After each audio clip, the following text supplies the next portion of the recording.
Chargers versus Washington football team, one that you weren't really high on. Apparently it was a terrible game. Let's let Feast tell us about it. Yeah, I mean, I still haven't woken up from that game.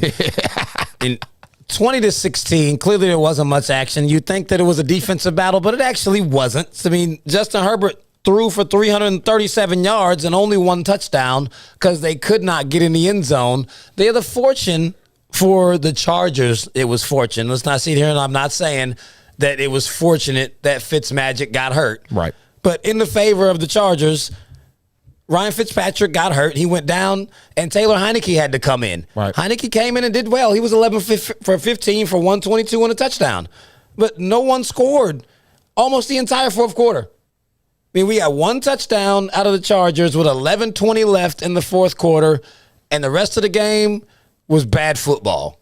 Just a bunch of garbage up and down the field.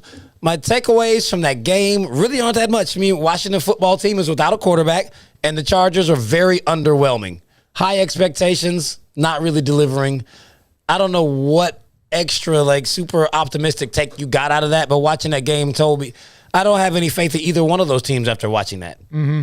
I feel you there. Well, week one, of course, it's like I said, we got to take away what we can from it. It was, kind of an ugly showing. Justin Herbert actually had a decent game, put up some numbers, put up some yards, but he was also facing an elite defense in the Washington football team. I think they're a top 3 front 7 in the NFL when you talk about the defensive line, when you talk about the linebacking core. And when you look at the offense also, I think you have to speak to the fact that the Chargers were able to bog down an Antonio Gibson, a wide receiver core that's out there, a Logan Thomas that has high expectations. And I understand, yes, the quarterback room was shaky. So in reality, LA should have taken off more with that game. But the reason I just wanted to get it on the slate so much is I thought overall it was a competitive enough game to where, okay, there might not be major takeaways from, positives for this team, but it made for a good outing. I still stick to the fact that it was one of the better games in terms of competition over the weekend because you did have a shaky Austin Eckler, if I'm not mistaken. I know we had some reports about him.